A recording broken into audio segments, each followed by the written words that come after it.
जय हिंद दोस्तों, स्वागत है आपका हमारे YouTube चैनल में। आज की वीडियो में हम लेकर आए हैं आपके लिए 8 सितंबर 2020 का मध्य प्रदेश का करंट अफेयर। तो वीडियो को पूरा वैसे देखें। अगर आप चैनल पर नए हैं तो चैनल को सब्सक्राइब कर लें, बेल आइकन दबाएं और ऑल पर क्लिक करें ताकि ऑल वीडियो की नोटिफिकेशन आपके यहाँ तक पहुंचे। ज़्यादा से ज़्यादा वीडियो को शेयर करें और वीडियो को लाइक करना ना भूलें। रोज अपनी यह क्लास होती है सुबह 6:30 बजे एमपी डेली करंट अफेयर की। तो रोज इस क्लास में जरूर आए, क्योंकि आप जो भी एमपी से संबंधित जो भी परीक्षा की तैयारी कर रहे हैं तो उसमें करंट अफेयर जरूर आपसे करंट अफेयर से क्वेश्चन पूछे जाते हैं। तो करंट अफेयर आपको रोज देखना है, एक क्लास में आना है। और आज का यहाँ पर जो है स्टार्ट करते हैं। फर्स्ट क्वेश्चन है, क्या है देखिए, हाल ही में पंच परमेश्वर योजना के अंतर्गत कितने रुपए पंचायतों को उपलब्ध कराए गए हैं? यह आपके लिए आंसर बताना है। क्वेश्चन नंबर फर्स्ट है, यह 4 विकल्प हैं। 996 करोड़ या 986 करोड़, 905 करोड़ या 900 करोड़। तो इस प्रकार आपके सामने 4 विकल्प हैं और क्वेश्चन नंबर फर्स्ट का यहाँ पर राइट आंसर बताना है। हाल ही में पंच परमेश्वर योजना के अंतर्गत बताना है आपके लिए कितने रुपए जो है पंचायतों को उपलब्ध कराए गए। तो आपका राइट आंसर है यहाँ पर विकल्प नंबर 1। विकल्प नंबर 1 में क्या है, 996 करोड़ आपका यहाँ पर राइट आंसर होगा। विकल्प नंबर 1 आपका राइट आंसर है, याद रखना है। और अगला क्वेश्चन है, देखिए, खदानों में कितने प्रतिशत रोजगार प्रदेश के मूल निवासियों को देना होगा? तो प्रदेश के यहाँ पर जो है मूल निवासियों को देना होगा रोजगार कितने प्रतिशत, 75%, 80%, 85% या 90%। यह जो है निर्णय लिया गया है कि खदानों में कितने प्रतिशत रोजगार प्रदेश के मूल निवासियों को देना होगा। तो आपका राइट आंसर है विकल्प नंबर 1, 75% आपका यहाँ पर राइट आंसर होगा। विकल्प नंबर 1 आपका यहाँ पर राइट आंसर है, यह निर्णय लिया गया है। देखिए क्या है, थोड़ी सा विस्तृत पढ़ लेते हैं। मुख्यमंत्री श्री शिवराज सिंह चौहान ने कहा है कि गौण खनिज खदानों के धारकों को 75% रोजगार प्रदेश के मूल निवासियों को देना होगा।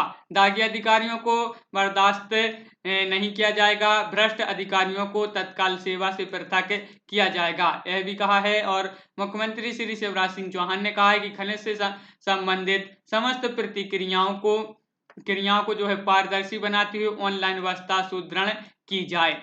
उत्खनित खनिज की 100% रॉयल्टी राज्य को प्राप्त हो, इसके लिए हमें हर संभव प्रयास करना चाहिए। राज्य शासन खनिज संसाधनों की सुरक्षा और प्रबंधन के लिए पृथक बल बनाने पर भी विचार कर सकती है। मुख्यमंत्री श्री शिवराज सिंह चौहान मंत्रालय में गौण खनिज नियम तथा जिला खनिज प्रतिष्ठान जो है नियम में प्रस्तावित संशोधनों पर विचार विमर्श कर रहे हैं। यह भी जो कौन कर रहे हैं, मुख्यमंत्री श्री शिवराज सिंह चौहान। तो आपके लिए याद रखना है 75% जो है खदानों में प्रदेश के मूल निवासियों को रोजगार उपलब्ध जो है रोजगार देना होगा। अगला क्वेश्चन है कि क्या है, केंद्रीय शहरी विकास मंत्रालय की ओर से आयोजित क्या है साइकिल फॉर चेंज के तहत किस शहर में हैंडल वॉर सर्वे राइड का जो है आयोजित किया गया है, यह बताना है। भोपाल में, सागर में, इंदौर में या दमोह में। 4 विकल्प हैं आपके सामने। केंद्रीय शहरी विकास मंत्रालय की ओर से आयोजित साइकिल फॉर चेंज के तहत किस शहर में हैंडल वॉर सर्वे राइड का आयोजन किया गया है? आपका राइट आंसर है यहाँ पर विकल्प नंबर 1, भोपाल आपका यहाँ पर राइट आंसर है। विकल्प नंबर आपका 1 यहाँ पर राइट आंसर होगा, भोपाल में इसका आयोजन किया गया है। भोपाल आपके यहाँ पर राइट आंसर है। और अगला क्वेश्चन है, क्या है अगला क्वेश्चन, देखिए आपको अंत तक बने रहना है, क्योंकि आखिरी में एक चैलेंज प्रश्न दिया जाता है जिसका आंसर आपके लिए जो है कमेंट में बताना होता है। जो भी कमेंट में आंसर लिखता है उसका कमेंट अगले वीडियो में शामिल किया जाता है। तो कमेंट में जरूर लिखें, विस्तृत लिखें और अंत तक बने रहना है। और चौथा क्वेश्चन यहाँ पर कि नगरीय क्षेत्रों में प्रॉपर्टी की खरीदी बिक्री पर अतिरिक्त स्टाम्प ड्यूटी को 3% से घटाकर कितने प्रतिशत करने का निर्णय लिया है? यह आपके लिए आंसर बताएं जल्दी से, क्या होगा इसका राइट आंसर? 2%, 1%, 4% या कोई नहीं। तो इनमें से कोई नहीं। इस प्रकार आप चयन करना है विकल्प एक। विकल्प कौन सा सही है कि नगरीय क्षेत्रों में प्रॉपर्टी की खरीदी बिक्री पर अतिरिक्त रकम अतिरिक्त स्टाम्प ड्यूटी को 3% से घटाकर कितने प्रतिशत करने का निर्णय लिया है। तो आपका राइट आंसर होगा विकल्प नंबर 2, 1% यहाँ पर जो है करने का निर्णय लिया है, 1%। याद रखना है विकल्प नंबर 2 आपके यहाँ पर राइट आंसर होगा। मुख्यमंत्री श्री शिवराज सिंह चौहान ने प्रदेश के नगरीय क्षेत्रों में प्रॉपर्टी की खरीदी बिक्री पर स्टाम्प ड्यूटी में कमी करने का निर्णय लिया है। मुख्यमंत्री श्री शिवराज सिंह चौहान ने आज मंत्रालय में जानकारी दी है कि कोविड-19 की वजह से व्यापक पैमाने पर आर्थिक गतिविधियां प्रभावित हुई हैं। रियल एस्टेट सेक्टर पर भी इसका बड़ा प्रभाव पड़ा, जिसके परिणाम स्वरूप प्रॉपर्टी खरीदने बेचने से इच्छुक नागरिक भी विपरीत स्थितियों का सामना कर रहे हैं।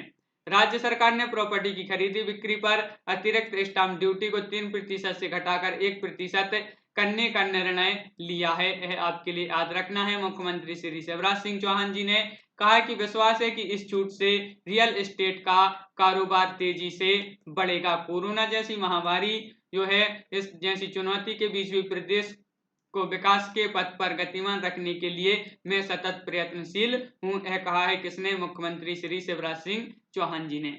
और अगला क्वेश्चन है कि किसानों को वन क्लिक से 18 सितंबर को कितने करोड़ की बीमा राशि मिलेगी? 18 सितंबर को तो यह बताना है 4600 या 4700, 4800 या 4900।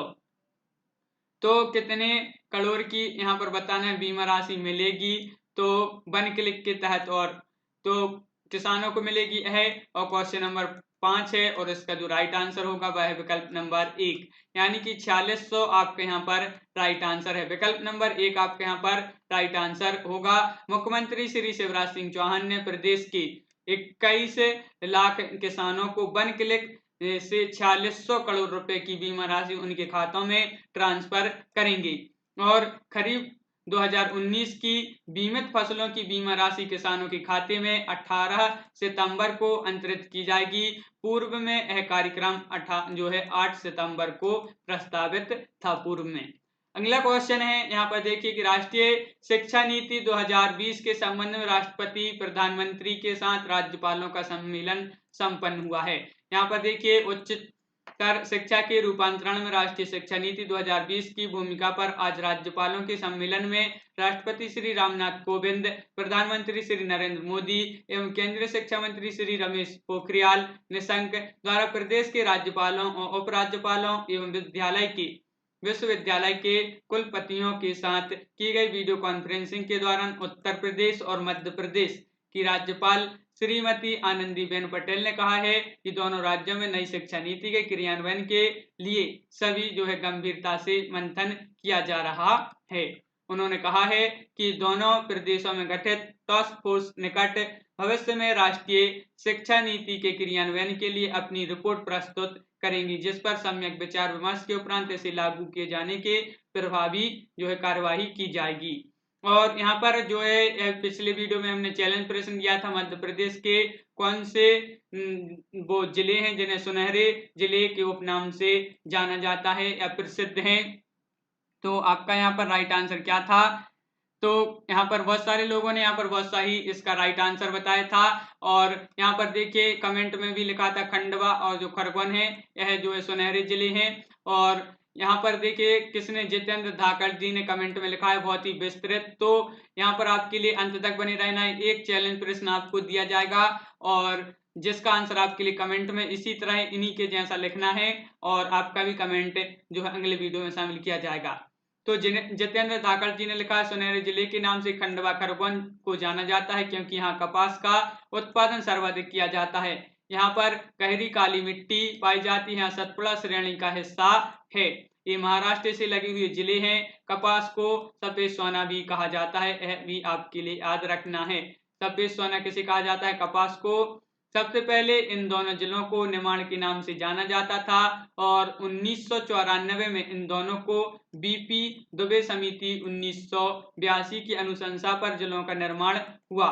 खरगोन और देखिए यहाँ पर देखिए क्या है, खरगोन का हिस्सा पश्चिम में स्थित होने के कारण पश्चिमी निर्माण तथा खंडवा पूर्व में होने के कारण इसे पूर्वी निर्माण यह इनको कहा जाता है। 1994 में गठित सहदेव समिति ने खरगोन जिले से बड़वानी जिले का निर्माण किया और तथा 2003 में खंडवा से बुरहानपुर को अलग किया गया था। तो यह भी आपके लिए याद रखना है। अब थोड़ी सा इनसे संबंधित जो है तत्व पढ़ लेते हैं। खंडवा और खरगोन के अन्य तत्व क्या हैं? खरगोन में संत सिंगा जी तथा कालू जी का जो है महाराज का मेला लगता है यहाँ पर। और यहाँ पर देखिए खंडवा में धोनी बाबा का मेला लगता है। खंडवा में हनुवंतिका टापू है जिसे मध्य प्रदेश का स्विट्जरलैंड कहा जाता है। यहाँ नर्मदा नदी का जो है, नर्मदा नदी पर इंदिरा सागर डैम पे भी बना हुआ है यहाँ पर। और यहाँ पर हरसूद गांव है जो इस साल डूब क्षेत्र के रूप में चर्चा में रहा है।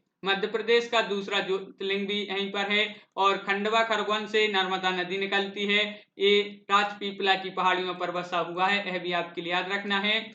और देखिए यहाँ पर ये इंदौर संभाग के अंतर्गत आते हैं। खंडवा खरगोन जो है इंदौर संभाग के अंतर्गत आते हैं। खंडवा में यहाँ पर ओमकारेश्वर राष्ट्रीय उद्यान भी है, यह आपके लिए याद रखना है। ओमकारेश्वर राष्ट्रीय उद्यान कहाँ पर है, इस प्रकार का आपसे क्वेश्चन बनेगा, तो यह है खंडवा में, याद रखना है। एमपी के अन्य जिलों के उपनाम यहाँ पर पढ़ लेते हैं थोड़ी सा। इन्होंने बहुत सारा कमेंट में लिखा है। भिंड को बागियों का गढ़ कहा जाता है। मुरैना को दुग्ध जिला या सरसों की हंडी कहा जाता है। श्योपुर को कुपोषण का जिला कहा जाता है। और भिंड, मुरैना, श्योपुर को संयुक्त रूप से चंबल प्रदेश कहा जाता है। और शिवपुरी को मध्य प्रदेश का प्रथम पर्यटन नगर कहा जाता है। मोस्ट इंपोर्टेंट क्वेश्चन है कि मध्य प्रदेश का प्रथम पर्यटन नगर कौन सा है, तो वह है शिवपुरी, याद रखना है। और उज्जैन को महाकाल की नगरी कहा जाता है, सबको पता है। और सांस्कृतिक राजधानी भी उज्जैन को कहा जाता है। देवास को मां चामुंडा की नगरी के रूप में जाना जाता है। इंदौर को औद्योगिक राजधानी, मिनी मुंबई, सूती वस्त्र की राजधानी, खेल राजधानी आदि नाम से जाना जाता है।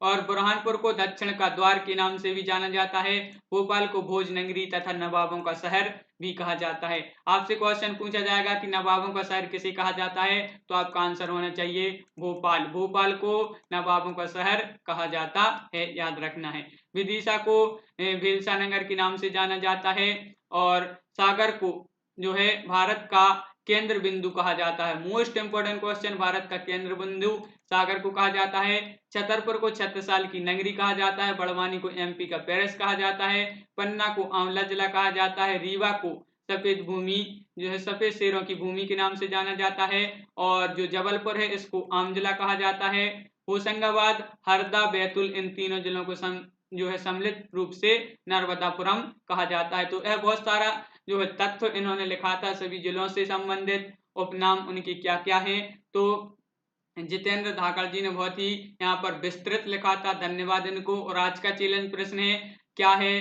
कि मध्य प्रदेश निम्नलिखित में से किस उपज के लिए जाना जाता है। मोस्ट इंपोर्टेंट क्वेश्चन है, इसका आंसर आप भी इसी तरह विस्तृत लिखने का प्रयास करें, आपका भी कमेंट शामिल किया जाएगा अगले वीडियो में। तो मध्य प्रदेश का वह कौन सी उपज है, मध्य प्रदेश तो गेहूं, चना, मसूर या सोयाबीन, इस प्रकार 4 विकल्प हैं आपके सामने। और आज की वीडियो में बस इतना ही। यह वीडियो आपके लिए कैसा लगा कमेंट में जरूर बताएं। और रोज अपनी यह क्लास होती है सुबह 6:30 बजे, सुबह 6:30 बजे यह क्लास होती है एमपी डेली करंट अफेयर की। और जो भी एमपी जेल प्रेरी ग्रुप से नहीं जुड़े हैं तो 9098609291 इस नंबर पर आपके लिए मैसेज करना है।